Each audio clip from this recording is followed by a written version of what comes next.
ذرا آپ دیکھیں نئے انتخابات کے تو بالکل میں تو ایٹ لیسٹ متحمل میں نہیں سمجھتی کہ اس وقت ملک ہو سکتا ہے، کیونکہ اگر واقعی سب سے بڑا مسئلہ جو ہم لوگ جو نیوٹرل لوگ ہیں ہم تمام فیل کر رہے ہیں یا سینس کر رہے ہیں، مہنگائی کا مسئلہ ہے، معیشت کا مسئلہ، گورننس کے ایشوز وغیرہ وغیرہ، ایسے سارے حالات میں، اور جب وہ بھی اس میں ایک اور چیز جو اس کو آگمنٹ کرتی ہے سچویشن کو، وہ یہ ہے کہ دہشت گردی کی ایک طرح سے افسوس کے ساتھ پڑتا ہے کہ لہر دوبارہ سے ہمیں محسوس ہوتی ہے کہ واقعات ہو رہے ہیں اور پے در پے ہو رہے ہیں، جو تھریٹ الرٹ آتا ہے وہ سچ ثابت ہوتا ہے، بہت افسوس کی بات ہے یہ۔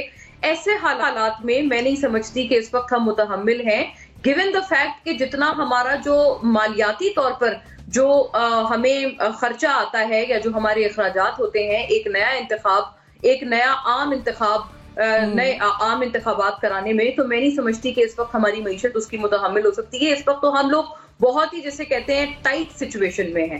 اس ٹائٹ سچویشن میں میں بالکل ایک تو اکنامکلی امپاسبل ہے کہ آپ نئے انتخابات کرائیں اور اس لیول کے ایکسپینڈیچرز اس پوائنٹ ان ٹائم پر کریں۔ ایک تو یہ بات ہوگی، دہشت گردی کی بھی لہر جس طرح سے لوٹ کر آ رہی ہے، اگر جلسے آپ بہت ایک عام فہم سی بات ہے کہ اگر جلسے کرنے میں بھی اتنی رکاوٹیں آ رہی ہیں، اتنی مشکلات درپیش ہیں کہ جہاں پر بھی جلسہ ہونا ہوتا ہے وہاں پہ ایک تھریٹ الرٹ آتا ہے، افسوس کے ساتھ وہ سچ بھی ثابت ہوتا ہے، تو اگر عام انتخابات پورے ملک بھر میں ہو گئے تو پھر آپ سوچیں کہ اس کا کیا عالم ہوگا اور ہم لوگ کیسے اس سچویشن کو کنٹین کر پائیں گے سیکیورٹی کے پیراڈائم میں بھی۔ تو یہ بھی ایک بہت بڑا خدشہ ہے۔ مولانا صاحب بلکہ خود اس بات کے بہت بڑے ایڈوکیٹ رہے ہیں۔ آپ کو یاد ہوگا جب حال ہی کی بات کر لیتے ہیں، زیادہ پیچھے نہیں جاتے، جب عمران خان صاحب کا دھرنا تھا تو وہ یہی بات کرتے تھے کہ امپاسبل، یہ نئے انتخابات آپ سسٹم کو، ڈیموکریسی کو، جمہوریت کو ڈیریل نہیں کر سکتے کیونکہ یہ کسی ایک پارٹی کا سوال نہیں ہوتے، یہ اصل میں ایک سسٹم کا سوال ہے، اس سسٹم کو ہمیں چلنے دینا چاہیے۔ خیر، ہیونگ سیڈ دیٹ، سسٹم کو اگر آپ نے مولانا صاحب کی سمجھتے ہیں کہ ان کو اس وقت نئے انتخابات کے علاوہ اور کوئی چارہ نہیں ہے، تو پوری یہ 11 جماعتیں، آپ کو پتہ ہے ان کی کس طرح کی پارلیمان میں اسٹرینتھ ہے، ان کے کیا نمبرز ہیں، ایک بالکل پریمپٹیو سی بات ہے کہ اگر یہ تمام استعفیٰ دے دیتے ہیں تو پھر تو اتنے سارے بائی الیکشنز تو نہیں ہو پائیں گے نا، یہ تو ایک پھر جمہوری طور پہ ہم ایک بہت فکس میں آ جائیں گے، پھر تو ہم لوگ ظاہر رہ گیا سلیکشن کمیشن کو کوئی نہ کوئی ایسا فیصلہ لینا ہی پڑے گا۔ تو یہ تو چیز ویسے ہے انہی کے ہاتھ میں۔ جہاں تک مذاکرات کی بات ہے، میں اس سے بھی اختلاف ایک یہ کرتی ہوں کہ وہ اگر کہہ رہے ہیں کہ وہ مذاکرات نہیں کرنا چاہتے ہیں، مجھے تو لگ رہا ہے کہ وہ بار بار پکار رہے ہیں، پوری اپوزیشن بار بار پکار رہی ہے کہ آئیں مذاکرات کریں، خدا کے لیے مذاکرات کریں، اور وہ گورنمنٹ کو نہیں پکار رہے ہیں، وہ اسٹیبلشمنٹ کو ہی بیسکلی پکار رہے ہیں۔ جب وہ اس قسم کی باتیں کرتے ہیں تو وہ انہی کو بلا رہے ہیں کہ آئیں ہم سے پوچھیں کہ ہمیں کیا پرابلم ہے۔ صحیح۔ واقعی جنید صاحب کی ڈھکے مولانا صاحب کی پکار ہے کہ آئیں بیٹھے مل کر بات کرتے ہیں، یا وہ واقعی چاہ رہے ہیں کہ نہیں اب ہم لوگ نئے الیکشن کی طرف جائیں جیسے کہ وہ ڈے 1 سے چاہ رہے ہیں؟ بسم اللہ الرحمن الرحیم۔ دیکھیں، پہلے دن سے ہی مولانا کو اس معاملے میں کسی سے سپورٹ نہیں ملی۔ دوسری پولیٹیکل پارٹیز نے اگر یہ الیکشن کا قصہ ہوتا تو وہ بہت پہلے مولانا کو سپورٹ دے دیتے۔ مولانا کا رونا پہلے دن سے یہی ہے، کبھی وہ الیکشن کی بات کرتے ہیں، کبھی وہ کہتے ہیں کہ جناب سارے استعفیٰ دے دیں، وہ نہیں مانا گیا، پھر پہلے وہ کہہ رہے تھے کہ حلف کوئی نہ اٹھائے۔ وہ تو لازماً چاہتے تھے کہ یہ جو اسمبلی ہے یہ لپیٹی جائے اور اس کے بعد کوئی ایسا انتظام ہو جس میں کہ مولانا کو دوبارہ پارلیمنٹ میں آنے کا کوئی رستہ مل جائے۔ یہ ان کا ذاتی دکھ ہے اور ہے بھی بڑا گہرا، اور اس دکھ میں وہ پہلے دن سے گھلتے نظر آ رہے ہیں، لیکن دوسری پارٹیوں کا صدمہ یہ نہیں ہے۔ اگر ہوتا تو وہ لازماً وہ ان کو سپورٹ پہلے دن ہی کر دیتے۔ ابھی بھی پولیٹیکل پارٹیز نے جتنی ایجیٹیشن کی ہے اس میں یہ کہیں بھی نہیں کہا گیا کہ الیکشن دوبارہ کرائیں، اور یہ بھی نہیں ہوا کہ پہلے دن ہی آپ حکومت گرا کے الیکشن کروا لیں کہ جناب استعفے دے دیں تو حکومت گر جائے اور الیکشن آپ خود بخود آپ کو مجبوراً کرنے پڑ جائیں۔ تو مولانا اس معاملے میں، اس مطالبے میں ہیں اکیلے۔ اب جو دوسری پارٹیاں مذاکرات وغیرہ کی بات کرتی ہیں تو اس میں جو پرابلم نظر آتی ہے وہ یہی ہے کہ اگر آپ نے مذاکرات کرنے اور ایجنڈا درمیان میں آئے گا کرپشن کے کیسز ختم کرنے کا، تو آپ جائیں گے کدھر؟ وہ تو عمران خان کا 1 پوائنٹ ایجنڈا تھا کہ جی ہم نے کرپشن ختم کرنی ہے، وہ ہوتی ہے یا نہیں ہوتی، لیکن اگر کسی سے معاہدہ کر لے گا اس معاملے میں تو بات ختم ہو جائے گی۔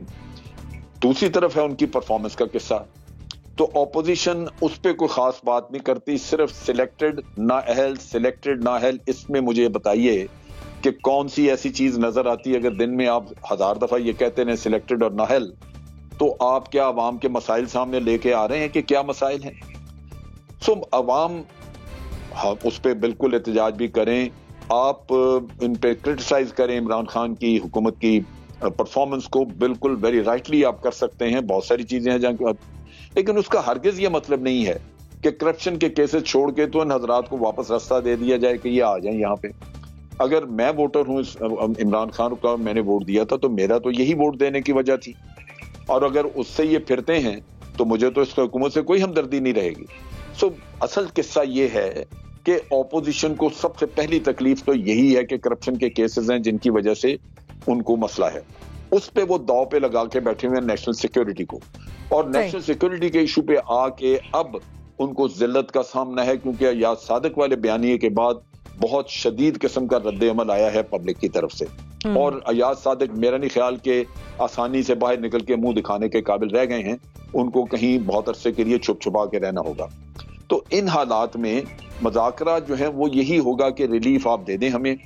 تو میرا خیال ہے کہ ہم ایک ایسی سچویشن میں ہیں جہاں ایک ہی حل ہے، اور وہ یہ ہے کہ گورنمنٹ اپنی پرفارمنس امپروو کرے، وہ توجہ دے، اور مطالبہ یہی سب کا ہونا چاہیے کہ آپ توجہ دیں عام آدمی کے مسائل کی طرف، اور اگر یہ چیز امپروو کرتی ہے تو باقی سارا شور شرابہ ہے وہ پھر ختم ہو جائے گا۔ ٹھیک ہے، اینکر پرسن درجے کر امیر عباس صاحب ہمیں جوائن کر چکے ہیں۔ امیر بہت شکریہ اپنا وقت دینے کے لیے۔ امیر، اب تک ڈیبیٹ یہاں تک پہنچی ہے، کہنے کو تو مولانا صاحب مطالبہ انتخابات کی بات کر رہے ہیں، لیکن ڈھکے چھپے الفاظ میں بیسیکلی وہ انتخابات نہیں مذاکرات چاہ رہے ہیں۔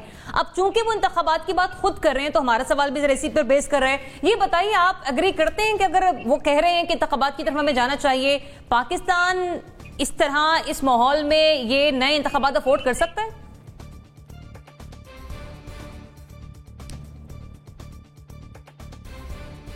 امیر آپ مجھے امیر آپ مجھے سن پا رہے ہیں؟ چلیں امیر کی طرف میں دوبارہ آتی ہوں۔ ابراہیم راجہ صاحب، یہ سوال آپ سے۔ دیکھیں، پہلے تو یہ بڑے دلچسپ فکرے ہوتے ہیں کہ اس ماحول میں، اس نازک صورتحال میں، قومی سلامتی کی صورتحال میں اور خطے کی صورتحال میں، وہی بچپن سے ہی میں یہ فکرے جو ہیں وہ دلچسپ قسم کے سن رہا ہوں۔ اب آتے ہیں ذرا مولانا فضل الرحمان کا جو آپ نے موقف بتایا کہ اگر مولانا فضل الرحمان یہ کہتے ہیں کہ مذاکرات کا کوئی آپشن نہیں ہے اور مذاکرات کیے بغیر ہی نئے انتخابات ہونا چاہیے، تو اس سے تو وہ اپنا موقف کمزور کر رہے ہیں۔ اس کا مطلب تو یہ ہے کہ اگر نئے انتخابات ہوتے ہیں اور پھر مولانا فضل الرحمان صاحب جو ہیں وہ پارلیمنٹ میں نہیں آتے تو اس کے بعد وہ پھر کہیں گے کہ مجھے یہ انتخابات قابل قبول نہیں ہیں، پھر میں کوئی مذاکرات نہیں کروں گا اور دوبارہ جو ہے ہم نئے الیکشن کی طرف جائیں گے۔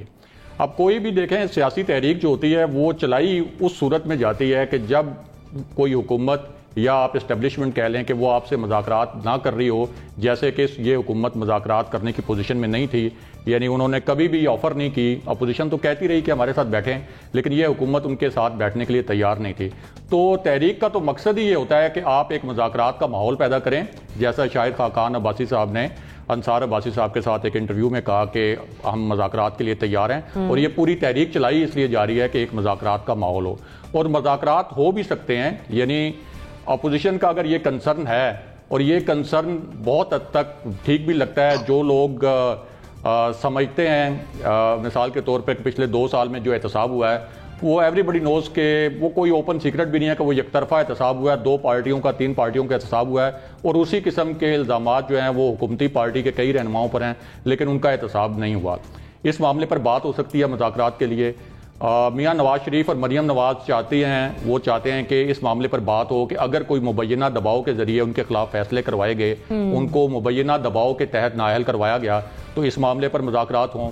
مثال کے طور پر مولانا فضل الرحمان کو جو اپوزیشن جماعتیں ہیں مل کر سینٹ میں اکوموڈیٹ کر سکتی ہیں۔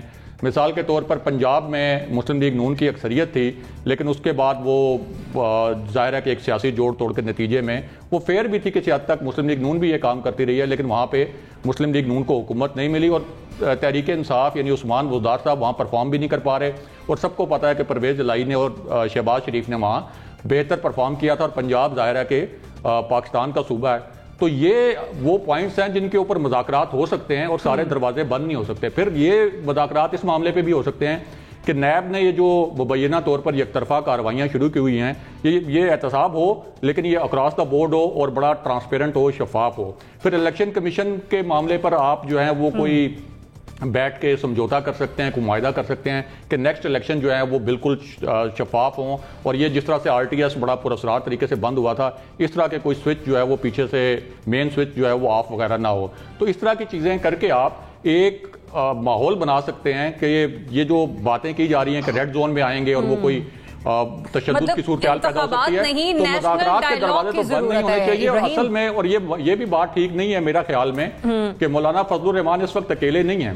دیکھیں میاں نواز شریف نون لیگ کی جو پارٹی ہے, پھر ہمیں پتہ ہے کہ بلوچستان کی کچھ پارٹیز ہیں جس قسم کی تقریریں بھی ہوئی ہیں بڑی خوفناک قسم کی کوئٹہ میں, تو اس وقت وہ مولانا فضل الرحمان اکیلے نہیں ہیں. اسی وجہ سے ان کا وہ جو جارحانہ ایک طرز عمل ہے وہ اسی وجہ سے ان کو پتہ ہے کہ اس دفعہ پوری طرح مسلم لیگ نون بھی ان کے ساتھ کھڑی ہے اور کچھ اور قوتیں بھی کھڑی ہیں, تو اس لیے ان کو ایزی لینے کی غلطی جو ہے یہ بہت مہنگی پڑ سکتی ہے. ایک بات میں ذرا کروں. جی جنرل صاحب جی. اچھا دیکھیں, بات یہ ہے کہ ابراہیم ٹھیک کہنے کہ وہ اکیلے نہیں, مجمع ہجوم بہت ہے, لیکن میں نے یہ کہا تھا کہ الیکشن کے مطالبے میں وہ اکیلے. اگر باقیوں کی سپورٹ الیکشن کے مطالبے میں ہوتی تو پھر تو بڑا آسان تھا. وہ مطالبہ الیکشن کا سارے کرتے, انہوں نے تو کیا ہی نہیں. وہ کوئی مذاکرات کی بات کر رہے کوئی کچھ. اور دوسری بات یہ ہے کہ استعفے دیں تو الیکشن آ جاتے ہیں. سو مولانا کو مطالبے کے اوپر سپورٹ نہیں, ایجیٹیشن میں سپورٹ ہے. دوسری بات جو آپ کے سمجھنے کی ہے کہ ایک چور اگر پکڑا جاتا ہے تو وہ چور یہ مطالبہ نہیں کر سکتا کہ چونکہ میری نظر میں فلاں آدمی بھی چور ہے تو آپ اس کو نہیں پکڑ رہے, لہذا مجھے کیوں پکڑ رہے ہیں. یہ اپنے طور پہ ایک چور جو پکڑا گیا اس نے اپنی سزا بھگتنی ہے. جب ایک پہلے دور تھا تو اس میں کسی کا بھی احتساب نہیں ہو رہا تھا. تو اس قوم کو شکر کرنا چاہیے کہ کسی کا تو ہو رہا ہے نا. اب جب اس کی حکومت آئے گی تو وہ ان کا بھی کر دے, اور خوب کرے, اچھی طرح کرے, بہت دبا کے کرے. مقصد یہ ہے کہ جنرل صاحب پوائنٹ آ گیا آپ کا. جل صاحب یہ ایک تو یہ کہ احتساب اب اسی طرح ہو رہا ہے جس طرح سیف الرحمان نے پیپلز پارٹی کا کیا تھا اور پیپلز پارٹی نے نون لیگ کا کیا تھا. یہ احتساب تو ڈیفرنٹ ہے نہیں. اگر آپ صرف پیپلز پارٹی اور نون لیگ کے لوگوں کو پکڑ کے اسے احتساب کا نام تو نہیں دیا جا سکتا نا. بی آر ٹی کو کھولیں, جو باقی چیزیں ہیں احتساب میرا ٹاپک نہیں ہے, لیکن پھر بھی کہیں نہ کہیں سے ہر راہ جو ہے نا وہ وہاں پہ پہنچ جاتی ہے اکاؤنٹیبلٹی. روکتا ہے بی آر ٹی کھولنی چاہیے, بالکل وہ ایک کیس ہے, لیکن اگر یہ ٹھیک ہے جنرل صاحب پوائنٹ آپ کا آ گیا. دوسرے کی حکومت آئے تو وہ پکڑے نا ان کو چلیں امیر, یہ آپ نے گفتگو سنی جنرل صاحب کی بھی اور عادل کی. ہم وسیع پہ بات کریں کہ یہ نئے انتخابات, آپ اتفاق کرتے ہیں مولانا صاحب کے اس مطالبے سے؟ دیکھیں مولانا صاحب کا مطالبہ جو ہے وہ میرا خیال ہے ابھی بے وقتی راگنی. اگرچہ آپ جس کو مڈ ٹرم کہتے ہیں تو مڈ ٹرم تو تقریباً ہو چکا ہے. آپ 2.25 سال ہو گئے ہیں اور 2-2.5 ماہ کے بعد 2.5 سال پورے ہو جائیں گے. لیکن اس وقت جو ٹسل ہے آپ اس ٹسل میں, اور اگر یہ گورنمنٹ کوشش کر رہی ہے اکانومی کے حوالے سے کچھ کرنے کی, باقی ریفارمز کا ایک پروسیس اگر یہ گورنمنٹ چلا رہی ہے, تو اس صورت میں کسی طور پہ بھی یہ مناسب نہیں ہے کہ آپ جو ہے وہ الیکشن کی طرف چلے جائیں. اچھا اب اگر فور ایک لمحے کے لیے ہم مان لیتے ہیں کہ جی الیکشن ہو گیا اور الیکشن بڑا صاف شفاف ہو گیا, اور اس الیکشن میں اگر دوبارہ سے عمران خان کی پارٹی جیت جاتی ہے تو پھر یہ کیا کریں گے؟ کیا یہ پھر شروع ہو جائیں گے کہ کسی سلیکٹر نے عمران خان کو جتوا دیا؟ یعنی کیا یہ کہنا چاہتے ہیں کہ جب ہم جیتیں گے تو صرف اسی صورت میں اصل الیکشن ہوگا اور شفاف الیکشن ہوگا, لیکن جب عمران خان جیتے گا تب دھاندلی ہوگی؟ اب یہ کیسے آپ ڈٹرمن کر سکتے ہیں؟ ہمارے پاس ایسا کون سا پیرامیٹر ہے, کون سا ایسا سروے ہے کہ جو یہ کہتا ہو کہ ہاں 2018 کے الیکشن سے پہلے نون لیگ, پیپلز پارٹی اور مولانا فضل الرحمان کے علاوہ کوئی پارٹی شرائط کر ہی نہیں سکتی؟ 100% ان کی حکومت یقینی تھی. کوئی ایک سروے مجھے بتا دے 2018 سے پہلے کا, کچھ نہیں تھا ایسا. لہٰذا یہ بہت بے چینی جو ان کی ہے یہ مسائل کو بگاڑ کی طرف لے کر جا رہی ہے. جو ایک طرف یہ الیکشن کا مطالبہ جو ہے, دوسری طرف آپ بیانات کی جو ان کی جنگ آپس میں جاری ہے حکومت کی طرف سے بھی اور اپوزیشن کی طرف سے بھی. پھر بیچ میں انہوں نے فوج کے ساتھ جو ایک بھرم تھا, دیکھیں فوج, عدلیہ اور پارلیمنٹ اور عوام, ان کے درمیان ایک بہت باریک سا لمزی سا پردہ ہوتا ہے. وہ پردوں کی کچھ تہیں ہوتی ہیں, اگر آپ آہستہ آہستہ ایک ایک طے کر کے چاک کرتے رہے, پردے چاک کرتے رہے, تو وہ جو بھرم ہے بیچ میں سے وہ ختم ہو جائے گا. آپ کیا کریں گے؟ آپ فوج عوام پہ گولیاں چلا دے کیا؟ عوام فوج کے گریبانوں کو پر ہاتھ ڈال دے, سیاستدان گیریزنز کے اندر کنٹونمنٹس میں گھس جائیں؟ کیا کرنا چاہتے ہیں آپ اس ملک کے اندر؟ حوصلہ کریں, ٹھنڈی کر کے کھائیں. یہ کیوں اتنی آپ کو استاد کون سی اتنی آن پڑی ہے آپ کے اوپر؟ پہلے بھی تو آپ الیکشن ہارتے تھے نا. 2013 کے الیکشن پیپلز پارٹی ہاری نہیں اور حکومت نواز شریف کی تھی, تو آپ نے سکون صبر سے کام کیا نا. جب عمران خان باہر نکلا تھا